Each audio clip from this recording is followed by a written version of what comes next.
I could smell death on him the moment he entered the great hall. The scent cut through everything else. The pine smoke from the hearth, the sweat of nervous courtiers, the winter chill clinging to fur-lined cloaks. Death had wrapped itself around King Dominic like a lover, invisible to everyone but me. My nostrils flared against my will, and I pressed deeper into the shadowed alcove where I'd been hiding since dawn. No one noticed. No one ever noticed me. As the weakest Omega in a court of powerful wolves, I had perfected the art of invisibility. My pale blonde hair was always tucked beneath modest caps, my eyes downcast, my movements calculated to attract no attention.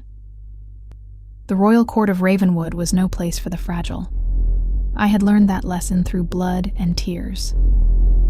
Make way for His Majesty, King Dominic. The herald's voice boomed across the vaulted ceiling, and the assembly parted like water breaking around stone.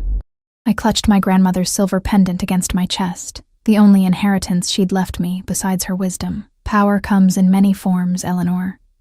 She'd whispered before death took her 3 winters ago. The quietest stream can carve the deepest canyon. The pendant felt warm against my palm, though whether from my body heat or something more mysterious, I couldn't tell. King Dominic moved with lethal grace despite the death scent clinging to him. His shoulders were broad beneath his black cloak, his face carved from granite, all sharp angles and unyielding planes. Power radiated from him in waves that made even the strongest alphas in the room lower their eyes. But I saw what they didn't, the slight hollowness beneath his cheekbones, the shadow behind his eyes. Whatever was killing him was doing so slowly, from the inside out. Our eyes met across the crowded hall, and my heart stuttered in my chest. It was impossible. I was hidden, insignificant. Yet his gaze locked onto mine with sudden, predatory focus. His pupils dilated, nostrils flaring as if catching a scent on the wind. Something passed across his face. Confusion, perhaps, or recognition, before his attention was claimed by his advisors. I pressed my hand against my mouth to trap the gasp threatening to escape. In 5 years of serving in the shadows of this court, King Dominic had never once looked at me. No one of his stature acknowledged Omegas like me, those whose shifting abilities were so weak we could barely manifest claws, let alone a full wolf form. We were the serving class, the forgotten, the barely tolerated, yet he had seen me, and something in that brief connection left me trembling. Eleanor! The sharp voice of Lady Sophia, the royal housekeeper, cut through my thoughts. Stop dawdling and fetch more wine. The King's Council meeting will begin shortly. I nodded quickly, cursing myself for being caught idle. Lady Sophia knew my worth, or lack thereof, and delighted in reminding me of it. Born to a disgraced noble family whose lands had been seized generations ago, I existed on her mercy and the palace's grudging charity. As I hurried toward the kitchens, weaving through groups of richly dressed nobles, snippets of conversation reached my ears. Third ambassador found dead this month. Northern borders unprotected. King refuses the binding ceremony. Needs an Omega mate before the solstice, or the curse will. The last fragment came from 2 elderly counselors who abruptly silenced themselves as I passed. I kept my expression carefully blank, though my mind raced. Everyone knew the legend of the Ravenwood Kings, how they must complete the soul-binding ritual with their true mate before their 30th year or suffer a wasting curse. I had assumed it was merely superstition until today, when I'd smelled death on our seemingly invincible king. The kitchens were chaos, servants rushing to prepare for the grand feast that would follow the council meeting. I grabbed a silver pitcher of wine, my hands still unsteady. "You look like you've seen a ghost," said Mira, one of the few kitchen workers who showed me kindness. Her dark eyes narrowed with concern. "Are you ill?" "I'm fine," I lied, balancing the heavy pitcher. "Just tired." "Well, brace yourself. The king's in a foul mood. Thomas said he nearly tore Lord Caldwell's throat out this morning for suggesting another Omega matchmaking ceremony." She leaned closer. "They say the curse is taking hold, that he's becoming more beast than man. That's why he's rejected every highborn Omega presented to him." I swallowed hard. "Surely that's just gossip," Mira shrugged. 3 servants have disappeared from his wing in the past month. Disappeared, Eleanor. No bodies, no explanations. A chill ran through me that had nothing to do with the draft from the kitchen's stone walls. Before I could respond, Lady Sophia reappeared, her thin face pinched with annoyance. "The council chamber now, and for heaven's sake, make yourself invisible. These are matters of state, not for the ears of a worthless half-wolf." Half-wolf. The slur stung no matter how often I heard it. I followed her through the winding corridors, careful not to spill a drop of wine.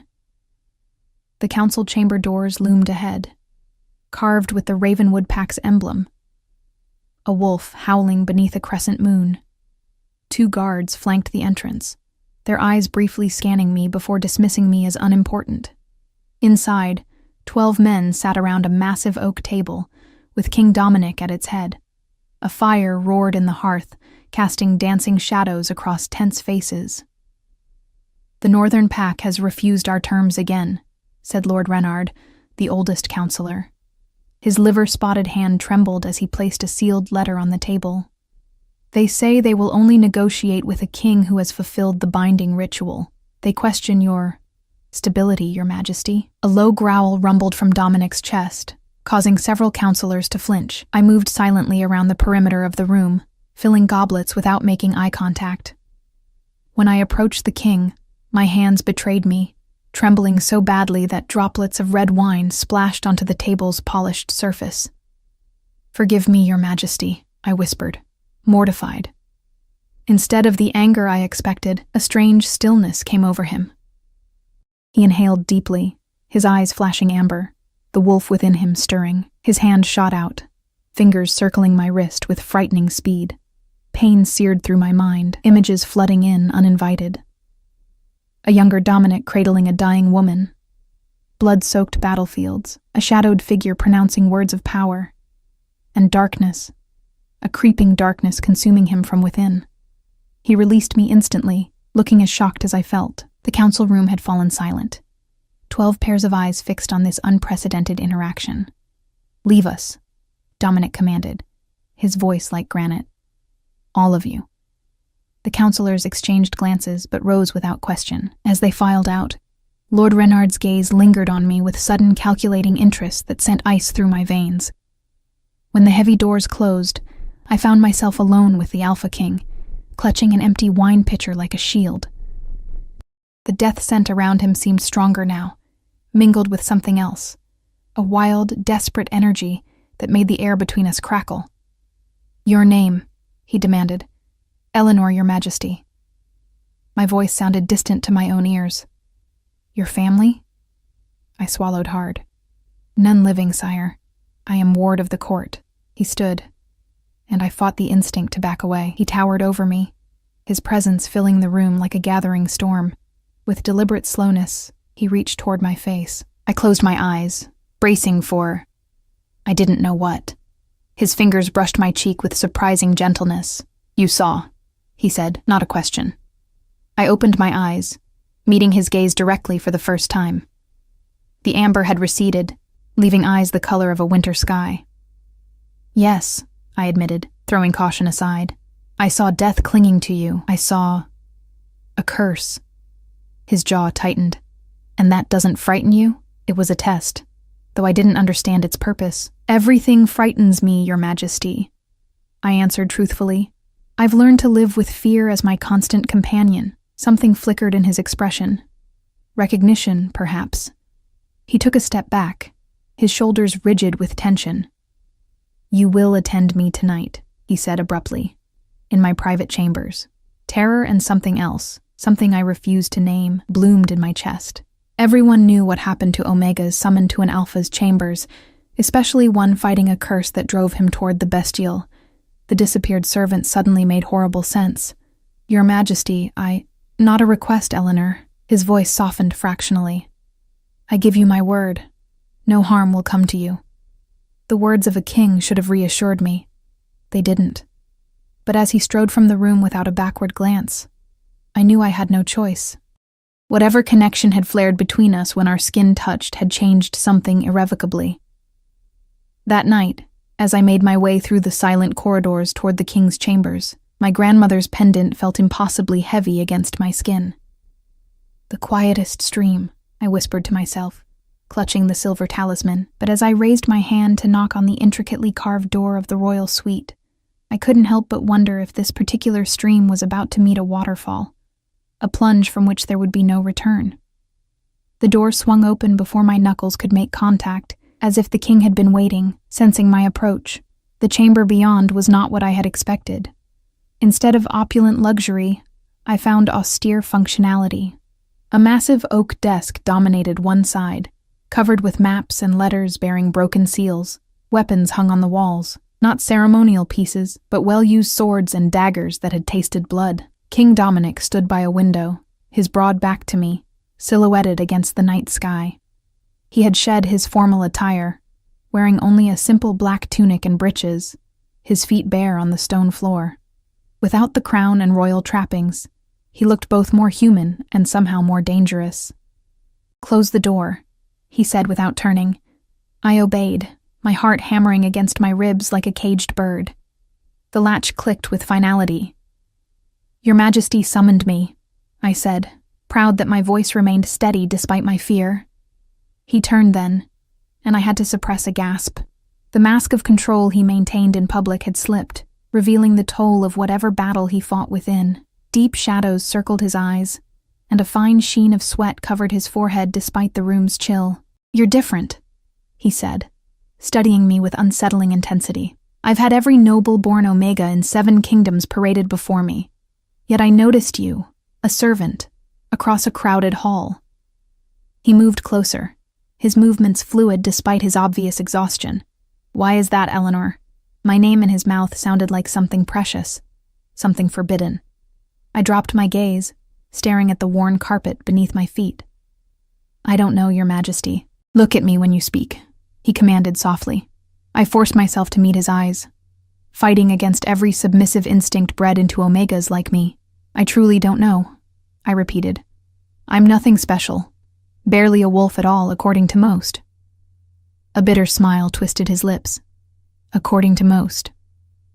He gestured toward a chair near the hearth. "Sit, please." The please surprised me more than the command. I perched at the edge of the chair, hands folded tightly in my lap to hide their trembling.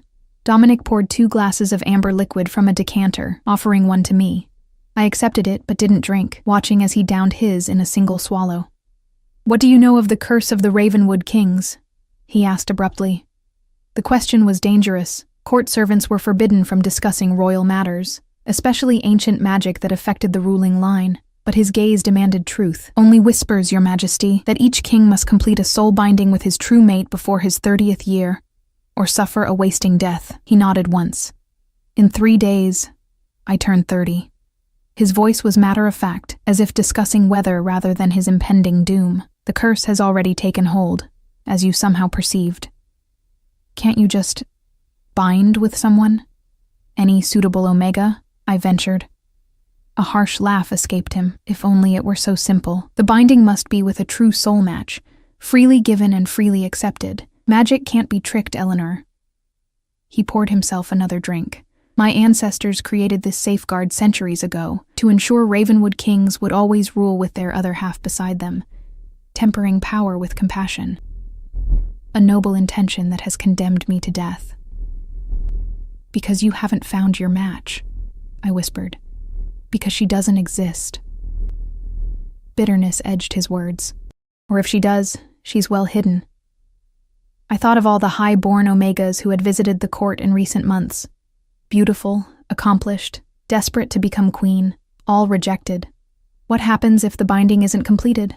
I asked, though I feared I already knew. Dominic's eyes darkened. "The wolf consumes the man, piece by piece. The curse strips away humanity, until only the beast remains, a monster with a king's power and no restraint. Eventually, the royal guards are duty-bound to put down what remains." His gaze fixed on the flames dancing in the hearth.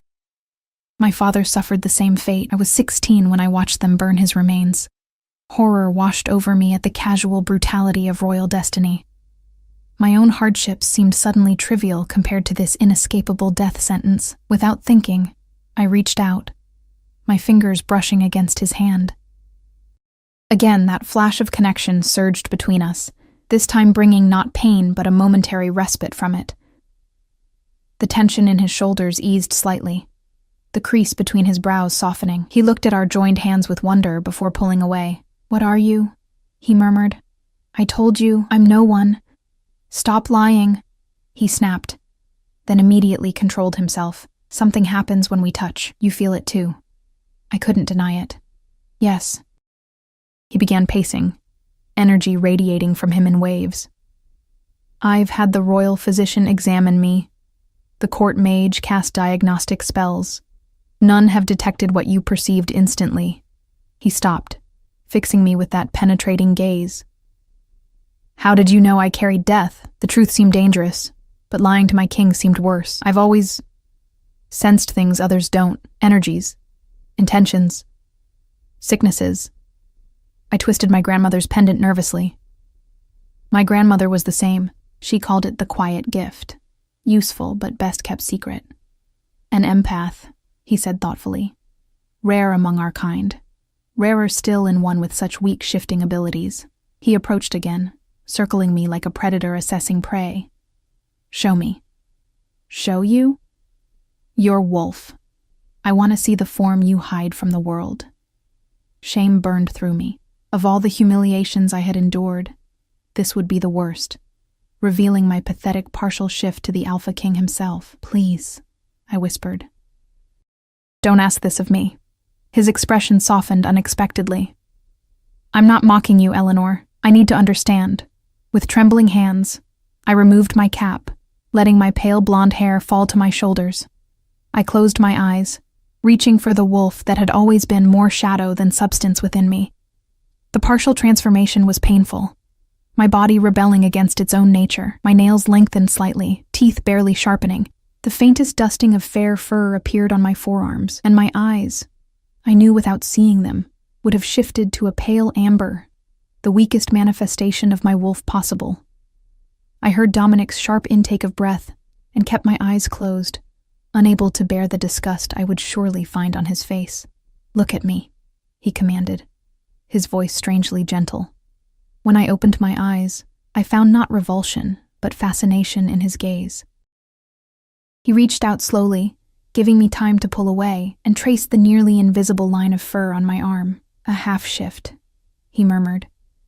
"They call you half-wolf as an insult, but they don't understand what they're seeing." "And what are they seeing?"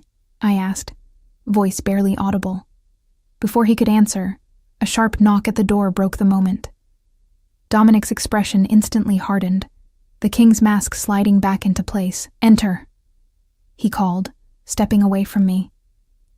Lord Renard appeared, his eyes widening fractionally at my presence before his face smoothed into practiced neutrality. "Forgive the interruption, Your Majesty.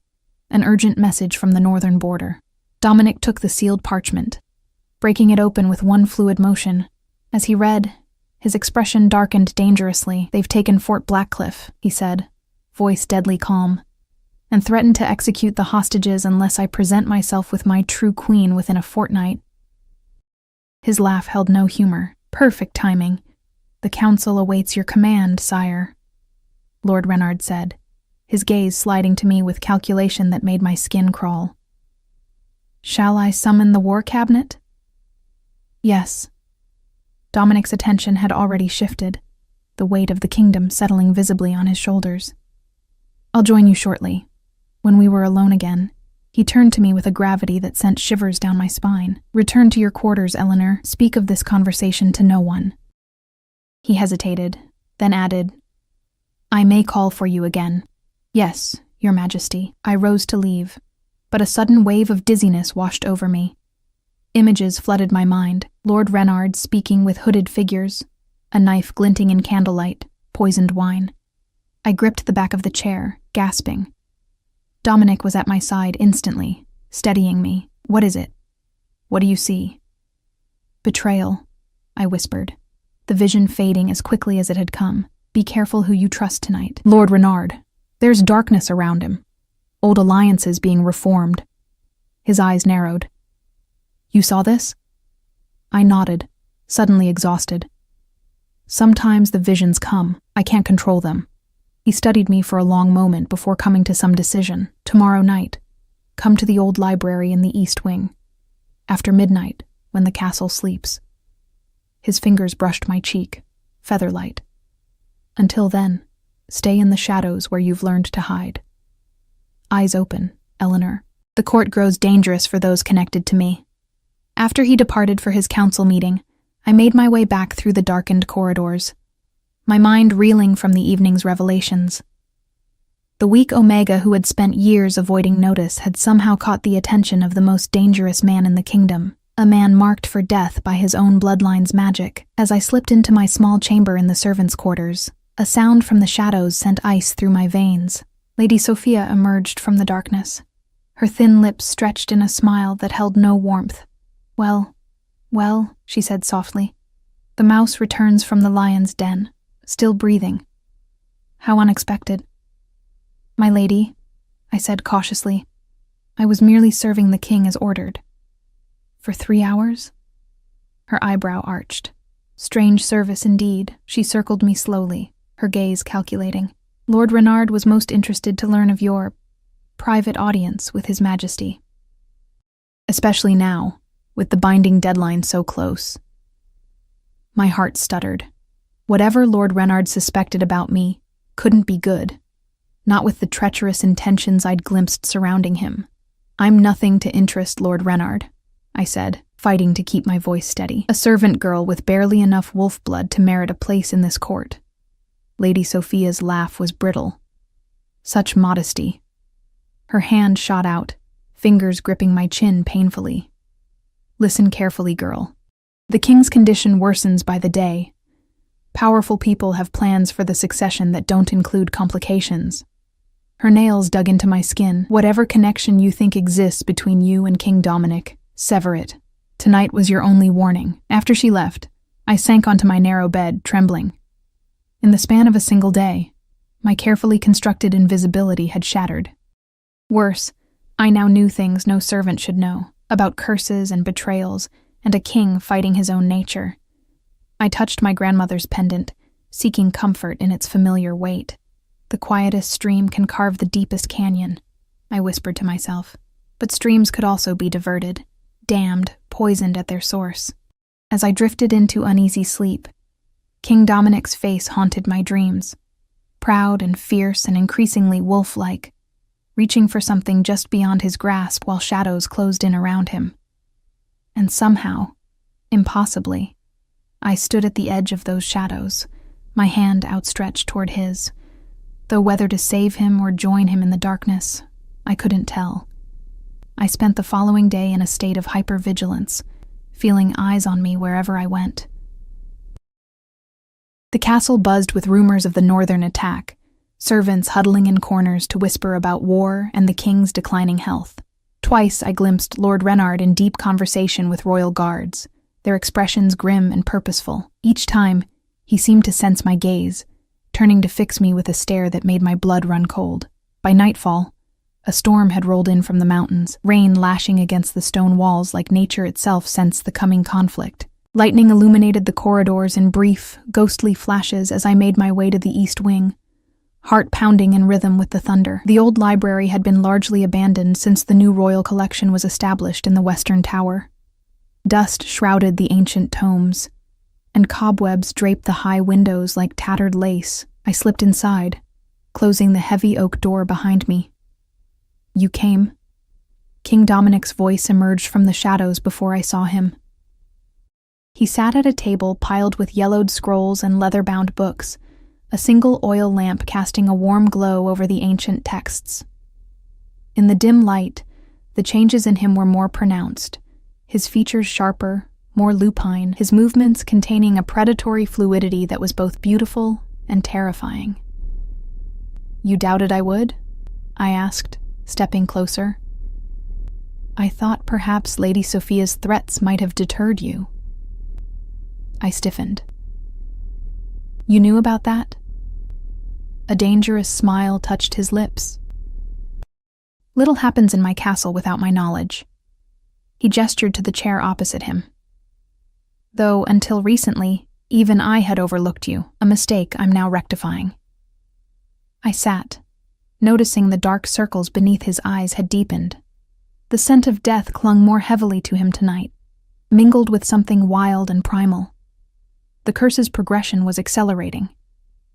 "What did you discover about Lord Reynard?" I asked, unable to contain my curiosity. "Correspondence with the Northern Alpha.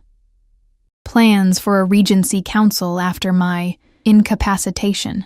His tone was matter-of-fact, as if discussing the weather rather than his own betrayal. "Your vision proved accurate. The wine at last night's council meeting was indeed poisoned. Not to kill, but to hasten the curse's effects." Horror washed over me. "Did you drink it?" "No." His gaze held mine. "Thanks to your warning." A silence stretched between us, broken only by the storm's fury outside. Lightning flashed, briefly illuminating the library's forgotten grandeur and casting harsh shadows across Dominic's increasingly feral features. "You're getting worse," I whispered. He didn't deny it. 2 days remain until the deadline. The wolf grows stronger as the man weakens. His hands clenched on the table, knuckles white with strain. "Last night I nearly killed a guard who startled me. My control slips." "And you've found nothing in your research? No alternative to the binding?" He gestured at the scattered texts. "Ancient histories, spell books, private journals of past kings. All confirm what I already knew. The binding must occur with a true mate, or the curse runs its course." His laugh was hollow. "My ancestors were thorough in their magic. No loopholes, no exceptions. And you're certain your true mate doesn't exist?" His gaze sharpened. "If she existed, don't you think I would have found her, felt her? Every unbonded Omega in 7 kingdoms has been presented to me." Bitterness edged his words. "The binding requires a spark of recognition, a soul-deep connection that can't be manufactured or forced." I thought of the strange energy that passed between us whenever we touched, but quickly dismissed the ridiculous notion. A servant girl with a defective wolf could never be the true mate of an alpha king. Such things happened in children's tales, not reality. "Why am I here?" I asked finally, unable to bear the weight of his gaze. "How can I help?" He leaned forward, the lamplight casting his face half in shadow. "Your empathic abilities, they're stronger than you realize, Eleanor. Last night, you didn't just sense the curse, you temporarily eased it when you touched me." He extended his hand across the table, palm up. "I want to try something." Hesitantly, I placed my hand in his. The connection sparked instantly, not painful this time, but warm and strangely comforting. I gasped as images flowed between us. A young Dominic running wild through forest paths, the crushing weight of the crown being placed on his head, blood and battle, loneliness that cut deeper than any blade. And beneath it all, the curse. A dark, writhing thing wrapped around his soul, squeezing tighter with each passing hour. Instinctively, I reached for that darkness with my mind, trying to understand its nature. The curse recoiled from my mental touch like smoke disturbed by wind. Dominic's grip on my hand tightened, his breathing ragged. "What are you doing?" he whispered hoarsely. "I don't know," I admitted. "I can see it, the curse. It's like living shadow." I concentrated harder, visualizing my consciousness as light pushing against the darkness.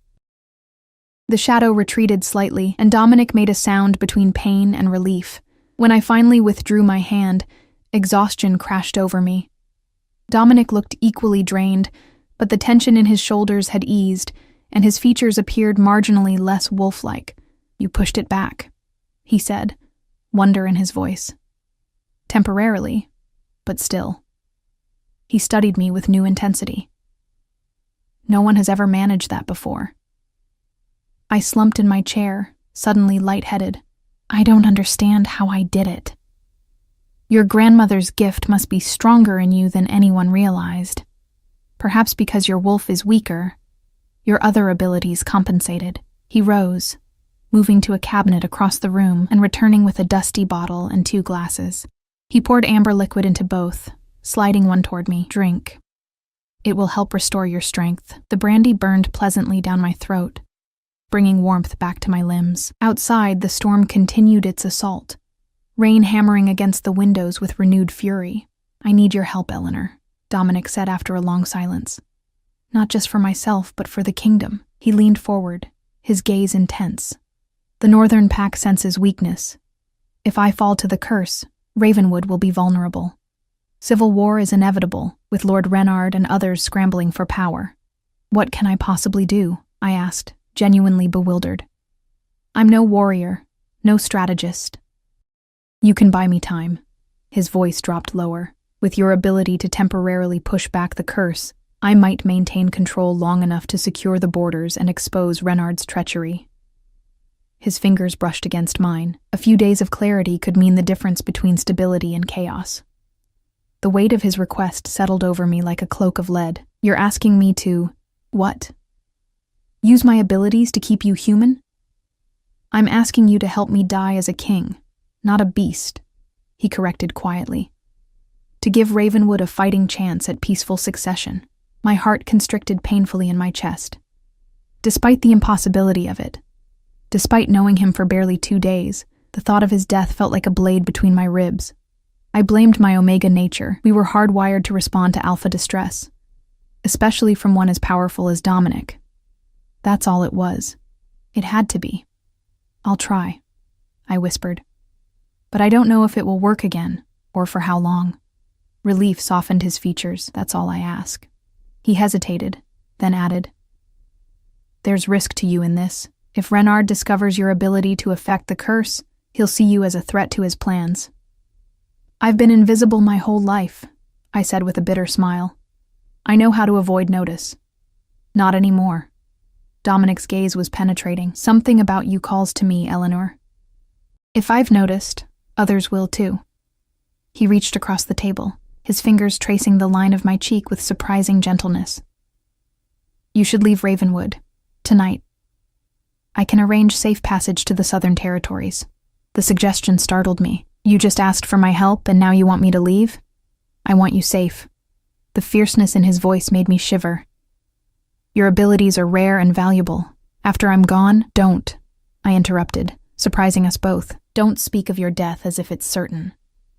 A sad smile touched his lips. 3 decades of Ravenwood kings have sought loopholes in this curse. All failed. Perhaps they didn't have the right help, I said, more boldly than I felt. His expression softened into something that might have been tenderness. Hope is a dangerous thing, little Omega. Before I could respond, the library door burst open. 4 royal guards stood in the entrance, Lord Reynard between them. His thin lips curved in triumph as his gaze moved from the king to me. Forgive the intrusion, Your Majesty, he said smoothly. But matters of state security couldn't wait until morning. Dominic stood, power and authority radiating from him despite the curse's visible effects. Explain yourself, Reynard. The older man's smile didn't reach his cold eyes. We've uncovered a plot against your life, sire. A northern spy in our midst. His gaze shifted meaningfully to me. This Omega has been communicating with our enemies. Ice flooded my veins. That's a lie!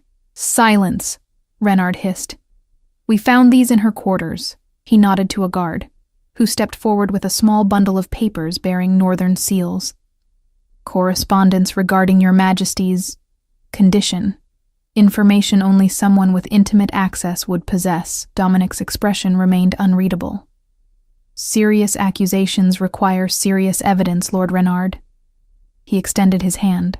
Show me these letters. As Reynard moved forward, a change came over Dominic. Subtle but unmistakable. His posture shifted, becoming more predatory. The wolf was rising, responding to threat. Your Majesty, I said softly, desperately. Remember your control. His eyes met mine briefly, something like gratitude flickering in their depths, before he turned back to Reynard. With deliberate calm, he examined the letters, his expression darkening as he read. These are forgeries, he said finally. Clever ones, but forgeries nonetheless. Reynard's confidence didn't waver. With respect, sire, how can you be certain? The curse affects judgment as well as body. The council is concerned that outside influences might be clouding your perception. His gaze slid to me again, particularly Omega influences. I felt the temperature in the room drop as Dominic's control slipped further. A low growl rumbled from his chest, causing the guards to step back instinctively. "Careful, Renard," he said, voice barely human. "You tread dangerously close to treason." "It is to prevent treason that we act, Your Majesty." Renard signaled to the guards. "Take the girl to the northern tower for questioning. Ensure she's comfortable until the king's condition stabilizes and he can see matters more clearly." The guards moved toward me, uncertainty in their expressions, but determination in their stance. They feared Dominic, but they feared the curse more, and Renard had planted seeds of doubt about the king's judgment. "Stop." Dominic's command froze everyone in place. The air around him seemed to shimmer with barely contained violence. "Eleanor remains under my protection. Anyone who touches her answers to me." His smile was all predator, directly and immediately. The standoff stretched, tension crackling in the air like the lightning outside. I could feel Dominic's control fraying with each passing second. If he transformed now, attacked the guards, it would only confirm Renard's insinuations about his deteriorating state. I had to do something. "I'll go," I said, rising from my chair. "I have nothing to hide, Lord Renard. Question me as you wish." Dominic's head snapped toward me, disbelief and something like betrayal flashing across his features. "Your Majesty," I continued, holding his gaze steadily, trying to convey what I couldn't say aloud. "Trust that I know what I'm doing. Some streams run deeper than they appear. Remember?" Understanding dawned in his eyes, along with reluctant admiration. He inclined his head slightly, though every line of his body radiated the desire to fight. "Very well," he said tightly. "But Lord Renard will report directly to me within the hour, and the girl will not be harmed." The last words carried the weight of deadly promise. As the guards escorted me from the library, I caught one final glimpse of Dominic over my shoulder. Our eyes met, and in that brief connection, I felt it again. That inexplicable bond that had formed between us against all logic and propriety. I straightened my spine as we climbed the winding stairs to the northern tower. Renard had miscalculated if he thought me an easy target. I might be a weak omega physically, but my grandmother had taught me other strengths: patience, observation, and the power of being underestimated. As the cell door closed behind me with an ominous clang, I touched my grandmother's pendant, drawing courage from its familiar weight. "The quietest stream carves the deepest canyon," I whispered to myself, "and sometimes," I added silently, "it washes away the foundations of those who never bothered to notice its persistence." The northern tower cell was cold, stone walls slick with dampness from the ongoing storm. A single barred window provided glimpses of lightning tearing across the night sky, momentarily illuminating my prison with harsh blue-white light. I paced the small space, forcing down panic. Renard would come soon, expecting to find me broken and terrified. Instead, I needed to be the hunter, not the prey. Through the window, I could see the palace grounds far below. Guards moved with unusual purpose, torches bobbing like fireflies in the darkness. Something was happening. Something beyond my imprisonment. The cell door scraped open, and I steeled myself, expecting Renard. Instead, a hooded figure slipped inside, closing the door quietly. "We don't have much time," said a familiar voice as the hood fell back, revealing Mira's concerned face. The kitchen worker glanced nervously over her shoulder. "The castle's in chaos. Rumors say the king has lost control, attacked Lord Renard and locked himself in the royal chambers." My heart sank. Without my presence to calm the curse, Dominic's wolf was ascending faster. "Why are you here?" I asked, though gratitude warmed my voice. "Lady Sophia sent me." At my startled expression, she added, "She's not what you think. None of us are." She pressed something cool and metallic into my palm. A key. "The eastern stairwell is unguarded. Make for the king's chambers. Quickly." "I don't understand." "There's no time to explain." Mira pulled her hood back up. "Lady Sophia said to tell you, the pendant was never just silver. My fingers flew to my grandmother's necklace, the only possession I'd kept after her death. I'd always sensed power in it, but assumed it was merely sentimental attachment." "What does that mean?" I demanded. Mira shook her head. "I'm just the messenger. Go now, before the guards return." She slipped out, leaving the door unlocked behind her. Bewildered but determined, I crept down the eastern stairwell as instructed. The castle was indeed in tumult. Servants rushing with bundles, nobles arguing in corridors, guards clustered in tense formation. No one paid attention to a small, pale-haired Omega moving swiftly through the shadows. As I neared the royal chambers, the chaos intensified. A crowd had gathered, councilmen, nobles, guards with weapons drawn. Above their fearful murmurs rose Lord Renard's commanding voice. "The king is fully consumed by the curse. The beast has taken control." His face bore fresh claw marks, blood still seeping from 3 parallel gashes across his cheek. "By law and necessity, I assume temporary regency until the situation is resolved." "And how exactly do you plan to resolve it?" demanded a voice from the crowd. Lady Sophia, her thin frame radiating unexpected authority. Renard's expression hardened. "The traditional way. When a Ravenwood king succumbs to the curse, the beast must be put down." He gestured to the guards. "At dawn, we breach the chambers and do what must be done." Horror swept through me. Dawn was only hours away. "And the northern threat?" Lady Sophia challenged. "Their forces gather at our borders, waiting for precisely this weakness. A situation I have well in hand," Renard replied smoothly. "Terms are being negotiated as we speak. Surrender," I thought bitterly. He's bargaining away pieces of the kingdom to secure his position. I needed to reach Dominic, but royal guards blocked every approach to his chambers. As I hovered in the shadows, considering my options, a hand clamped over my mouth, dragging me backward into an alcove. "Foolish girl," Lady Sophia hissed in my ear. "Not that entrance." When she released me, I whirled to face her, ready to fight. The older woman's expression stopped me, not malice, but fierce determination. "I don't understand," I whispered. "You threatened me. I warned you," she corrected. "There's a difference." She glanced around, ensuring we weren't observed. "Your grandmother was my cousin. The quiet gift runs in our bloodline, though mine manifests differently than yours." My mind reeled with the implications. "You knew what I was?" I suspected. "When the king noticed you across the hall, something no alpha should be able to do with a weak Omega. I was certain." Her thin fingers clasped my wrist. "Listen carefully. There's a servant's passage behind the west bookcase in the royal anteroom. The guard there owes me a debt. He'll let you pass, but only you. And only once." "Why are you helping me now?" Her eyes held ancient sadness. "Because your grandmother and I made a vow to protect the last true Ravenwood queen, no matter the cost." At my confused expression, she touched my pendant. "This belonged to the last queen, your ancestor. Before the royal line was usurped 3 centuries ago, the world seemed to tilt beneath my feet." "That's impossible. I'm nobody. You're the descendant of Queen Alara, whose mate was murdered by the first false king. She escaped with their unborn child, her lineage protected by those loyal to the true throne." Sophia's voice dropped lower. "Why do you think your wolf seems weak?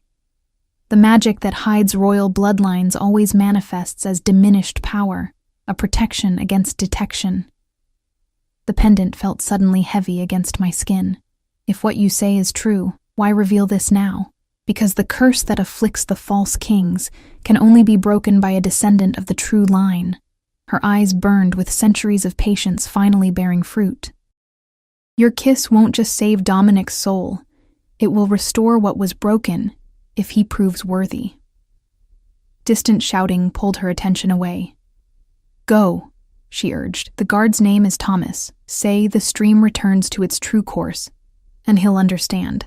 Still reeling, I moved through the crowded corridors toward the western anteroom. My grandmother's words echoed in my mind. "The quietest stream can carve the deepest canyon." She hadn't been offering comfort to a weak Omega. She'd been reminding me of my hidden heritage, my true purpose.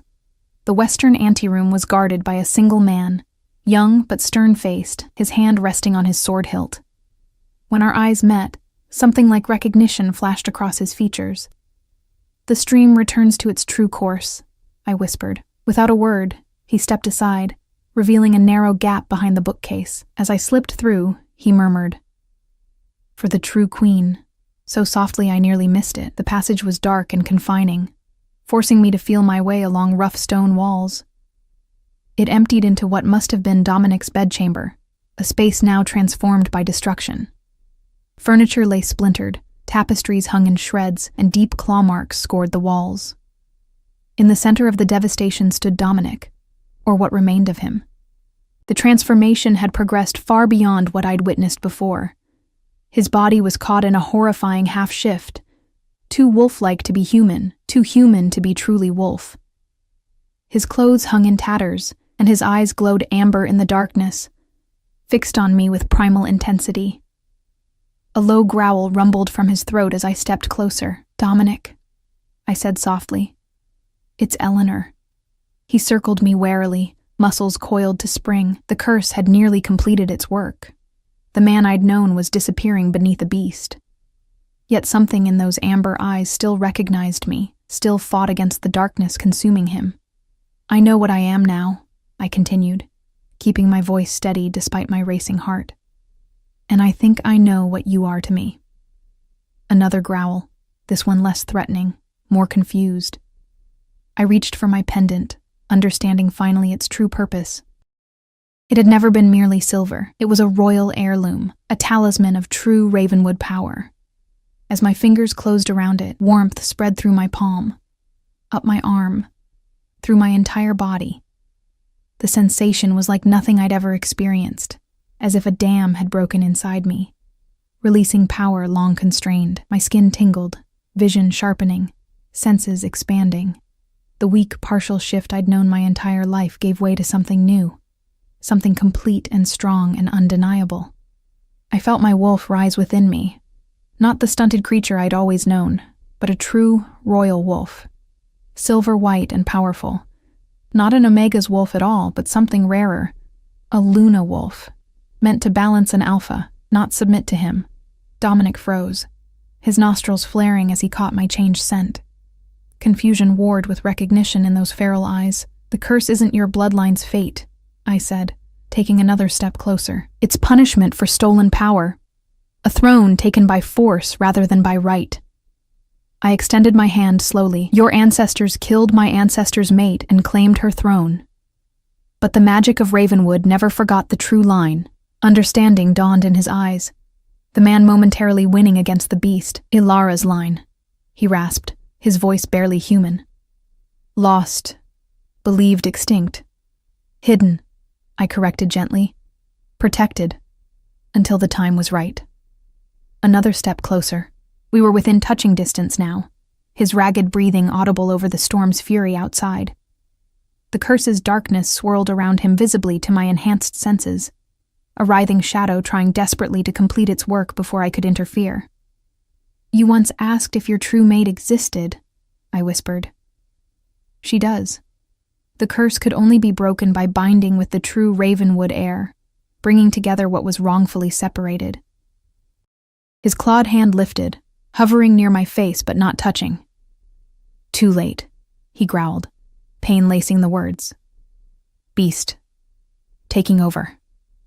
"Not yet." I captured his hand, pressing it against my cheek. The connection flared between us, stronger than before, nearly overwhelming in its intensity. Images cascaded through my mind, not just Dominic's memories now, but older ones. Ancestral memories of betrayal, murder, a pregnant queen fleeing into the night, generations of hidden heirs carrying the weight of forgotten royalty, and through it all, the curse, not just killing Dominic, but fulfilling its purpose across centuries, pushing false kings toward the very nature that had allowed the first usurper to take the throne, the beast revealing the beast within. "The binding," Dominic managed, fighting for every word, "won't work if forced." "It won't be forced," I assured him. "Despite everything, the deception of your ancestors, the suffering of mine, I choose you, Dominic." The truth of it resonated through my entire being. "The stream has carved its canyon. Our paths were always meant to converge." His eyes cleared slightly, the man gaining momentary advantage over the wolf. "Why? After what my bloodline did to yours?" "Because you're different. You fight your nature. You protected me when you could have used me." I stepped closer still, my free hand rising to touch his face. And because I've been invisible my entire life, except to you. You saw me, Dominic, when no one else did. The curse thrashed violently around him, sensing its imminent defeat.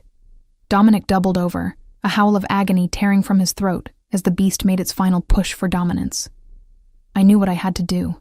Guided by instinct older than memory, I pressed my lips to his, not in submission, but in claiming. The kiss was gentle at first, then fierce as the magic awakened between us. True mate recognizing true mate across centuries of separation, light exploded outward from where we touched. Blinding in its intensity, the curse's darkness shattered like glass, dissolving into nothingness as ancient magic fulfilled its purpose. The binding, the true binding between rightful Ravenwood rulers, sent power surging through the castle, through the very land itself. When the light faded, Dominic stood before me fully human again. The wolf receded, the curse broken. His eyes, clear blue now, without a trace of amber, stared at me in wonder. "Eleanor," he breathed, as if seeing me truly for the first time. "Ilara," I corrected softly. "My true name is Ilara, though I didn't know it until tonight." His hands framed my face with reverent care. "My queen," he whispered, "hidden in the shadows all this time." "As was your salvation," I replied, my voice stronger than it had ever been. The door to the royal chambers burst open, guards pouring in with weapons drawn, Lord Renard at their head. They froze at the sight before them, their king restored, standing hand in hand with the servant girl who was suddenly something far more. "Impossible," Renard breathed, his face ashen. "The true queen returns," announced Lady Sophia from the doorway, her voice ringing with triumph, 3 centuries in the making. "And with her, the rightful rule of Ravenwood is restored." Understanding dawned on Renard's face, quickly followed by calculation. "Guards," he commanded, "seize them both. The king is bewitched. Enough, Renard." Dominic's voice carried the full weight of his authority, power radiating from him in waves that had nothing to do with curses or beasts.